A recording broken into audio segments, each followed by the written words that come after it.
Ohayo gozaimasu et bonjour à tous.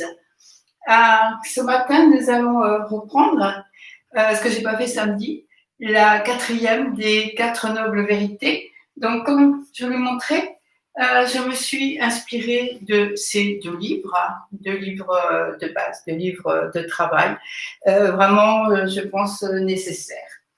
Donc, quatrième noble vérité, nous avons vu la première qui était dukkha, cette souffrance, mal-être, malaise, etc., qui constitue la trame de notre vie humaine.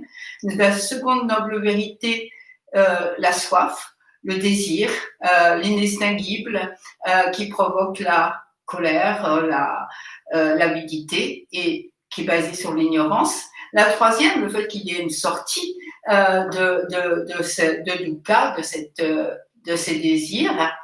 Et donc la quatrième noble vérité qui indique le chemin ou le sentier qui mène à la fin de la souffrance, à l'apaisement, au nirvana.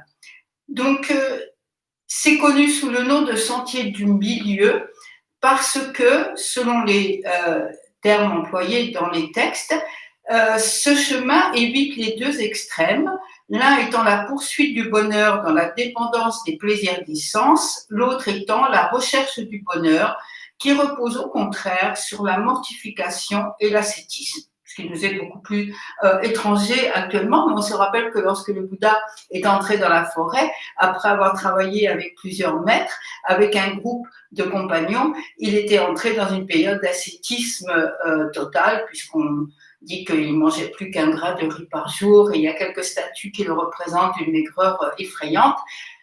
Et il était sorti de là pour aller vers l'arbre de l'éveil et donc l'illumination. Donc, ayant essayé ces deux extrêmes, en ayant reconnu l'inutilité, le Bouddha découvrit par expérience personnelle le chemin du milieu qui donne vision et connaissance qui conduit à l'éveil, au nirvana. Ce chemin du milieu, on l'appelle généralement l'octuple sentier parce qu'il comprend 8 branches ou 8 catégories ou 8 pas selon les auteurs, qui sont la vue juste, la compréhension juste, la pensée juste, la parole juste, l'action juste, l'effort juste, l'attention juste et samadhi juste.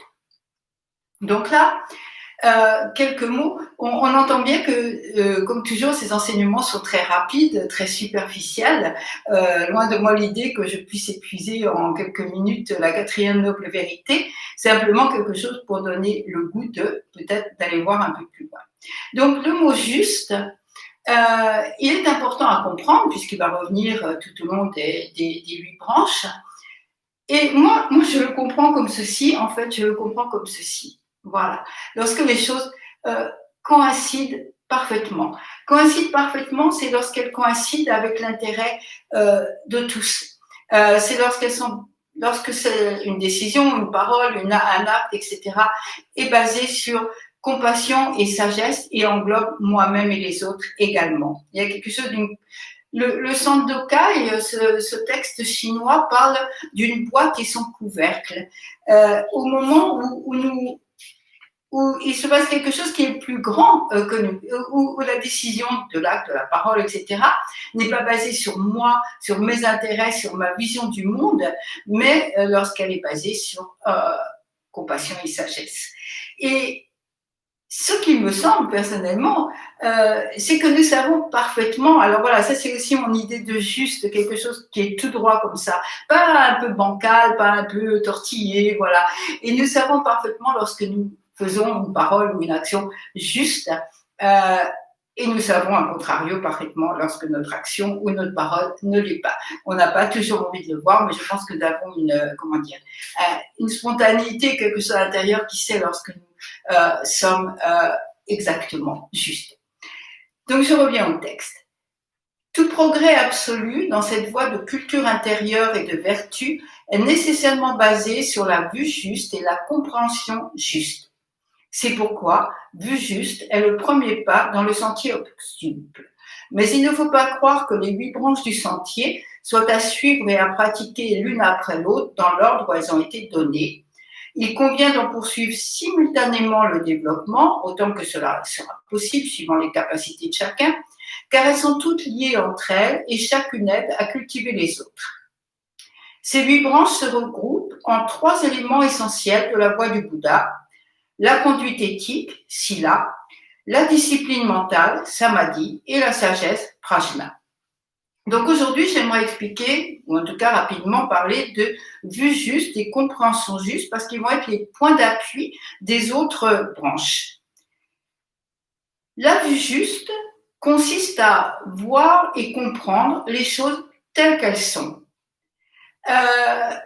Alors, je mets un peu de Mahayana dans ce texte du bouddhisme indien parce que c'est mon mode de compréhension, et je dirais voir et comprendre les choses telles qu'elles sont. Pour moi, c'est ce dont j'ai parlé récemment, forme changeante de la lumière merveilleuse. Voilà, ça c'est voir les choses telles qu'elles sont. Et la compréhension juste, c'est comprendre complètement les 4 nobles vérités. Parce que cette compréhension est la forme justement de sagesse. La vue juste, c'est le contraire en quelque sorte de notre vue qui est toujours subjective, limitée et morcelée en quelque sorte. La vue juste, c'est la vue et la compréhension donc de la réalité ultime. Dans le bouddhisme, il y a 2 sortes de compréhension. La première, c'est ce que nous appelons, j'ai compris, ça veut dire qu'on a une saisie intellectuelle d'un problème ou d'un sujet, et que ça dépend de ce que nous connaissons déjà, de ce que nous avons lu, de nos expériences, etc. Et puis des données de l'extérieur qui nous sont transmises, complètes, incomplètes, elles-mêmes biaisées, etc. Donc, ceci s'appelle la connaissance selon. Parce qu'elle est dépendante, subjective et limitée, elle est selon nous-mêmes et l'extérieur. La véritable compréhension dans le bouddhisme, la compréhension profonde qui serait prajna, serait une compréhension pénétrante. C'est voir une chose dans sa nature véritable, sans nom ni étiquette, et ceci n'est possible que lorsque notre esprit, l'esprit, est clair et transparent, et qu'il est libéré de toutes ces impuretés, ou en tout cas, je préfère le terme obscurcissement, qui nous empêche justement d'avoir cette vue juste. Et ceci, cette libération des obscurcissements, elle est atteinte par la pratique de la méditation.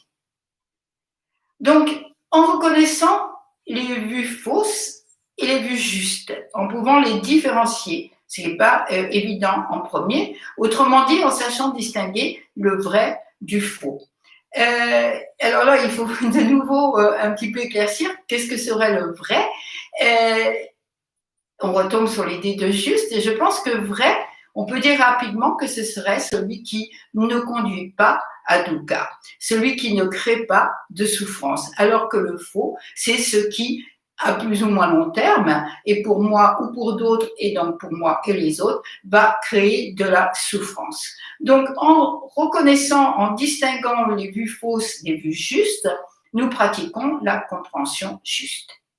Donc, maintenant, je vais essayer de montrer comment tout est lié et comment, en développant vue juste et compréhension juste, tout le reste arrive. Donc, quand on fait un effort, pour surmonter les vues fausses, arrêter de prendre nos illusions pour des réalités et aller vers les vues justes, celles qui ne créent pas de dukkha, on pratique l'effort juste. Ça nous demande forcément un effort, et cet effort est basé sur l'attention, c'est-à-dire l'attention que nous allons mettre à l'intérieur de nous-mêmes pour voir apparaître nos pensées. Ça, c'est important parce que, par exemple, dans le, il n'y a pas de culpabilisation d'une certaine façon. Et quelquefois, nous avons tendance à en avoir par rapport à nos pensées. Nous pouvons avoir la pensée, par exemple, on est un petit peu envieux ou jaloux avec quelque chose et on se dit j'espère que son projet ne va pas marcher. C'est pas une très jolie pensée, mais c'est des pensées qui peuvent venir en nous. Et le bouddhisme dit le problème, c'est pas cette pensée première. Le problème, c'est lorsque nous allons entrer dedans et la développer. Alors, j'espère que ça va marcher pour ci, pour ça, et puis il va se produire ça, et puis il va lui arriver ça, etc. Et ça, c'est le problème. Et l'attention nous permet de saisir en quelque sorte et de déraciner la première pensée. C'est embêtant d'avoir une première pensée souhaitant qu'il arrive quelque chose de pas très bien à quelqu'un, bien sûr. Mais Voilà. Tant que nous n'aurons pas cet esprit clair et transparent, nous allons avoir des pensées comme ça. Mais, nous dit le bouddhisme, plus notre attention sera portée sur nos pensées et plus nous pratiquons, et plus ces pensées vont devenir rares.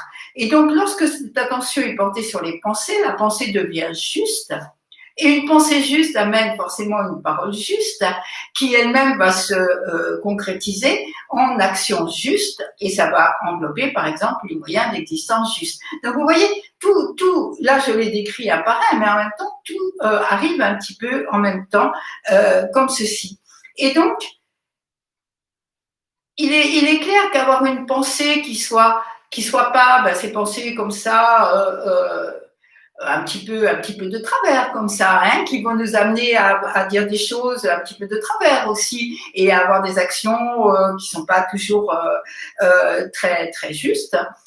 Lorsqu'on a enlevé tout ça, ou au fur et à mesure qu'on enlève tout ça, il y a une paix qui se produit, une paix profonde, pas seulement quelque chose qui dure un moment parce que tout va bien, tout est en ordre, mais quelque chose de plus profond qui naît de l'harmonie, je dirais, entre nous et l'extérieur, du fait d'avoir pu lâcher toutes ces complications en fait que nous mettons par nos demi-mensonges, nos demi-actions, etc. dans notre vie. Donc, il y a un calme de l'esprit qui est lié à ce juste, qu'il soit en pensée, parole, action, etc. Et on arrive à Samadhi, à la dernière branche de l'octuple sentier. Quand j'arrive à Samadhi, là, j'ai un petit peu, une différence, je crois, entre bouddhisme indien et Mahayana qui apparaît, mais momentanément, parce qu'à un moment, on se retrouve, bien sûr. Le terme qu'on utilise pour Samadhi, donc dans les textes classiques dont j'ai parlé, c'est concentration. Moi, je suis très gênée avec ce mot concentration et j'essaie de jamais m'en servir parce que je crois que nous le comprenons mal. Non pas le terme en lui-même, mais la compréhension selon que nous en avons. Compréhension, il y a une idée concentration, il y a une idée de quelque chose de fermé. On se concentre sur quelque chose. Lorsque vous faites quelque chose de délicat, vous êtes concentré. Le reste du monde disparaît. Or, pour moi, cet esprit clair et transparent, cette paix totale, elle est complètement ouverte. Elle ne peut pas être diminuée. Et si on prend le mot concentration, on va l'entendre dans un sens mondain, mais il y a des tas de gens dont la profession exige la concentration. Un chirurgien, on essaye qu'il est concentré et on espère, et le conducteur du TGV, on espère qu'il est concentré aussi. Donc, on a une compréhension très mondaine et superficielle de ce terme. Et j'ai trouvé un autre terme qui dit tranquillité attentive, que je trouve joli. C'est un terme qui est utilisé par Ajahn Brahms, c'est-à-dire un enseignant de l'école de la forêt, tranquillité attentive. Alors, pour moi, c'est très évocateur aussi, mais je pense que ça peut nous induire à quelque chose d'aussi superficiel. Après tout, on peut avoir des moments simplement dans la journée où nous sommes dans cette tranquillité attentive, mais qui vont s'arrêter dès qu'on va avoir une pensée perturbante qui va se produire. Pardon, il fait très humide en ce moment. Et l'autre définition que j'ai trouvée et qui se rapproche, c'est établissement de l'éveil. Et là, on arrive à une autre dimension. Donc, voici la définition de samadhi lorsque, en enlevant le mot concentration.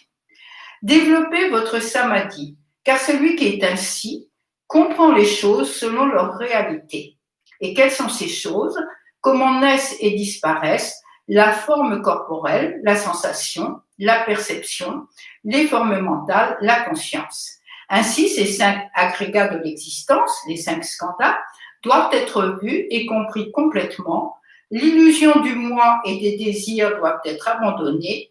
La tranquillité, samatha, et la vision pénétrante sont cultivées. Donc, on voit qu'on n'est pas du tout au niveau de concentration à un moment sur une action, ni même de tranquillité attentive qu'on peut encore comprendre, je parle de notre compréhension, n'est-ce pas, de façon superficielle.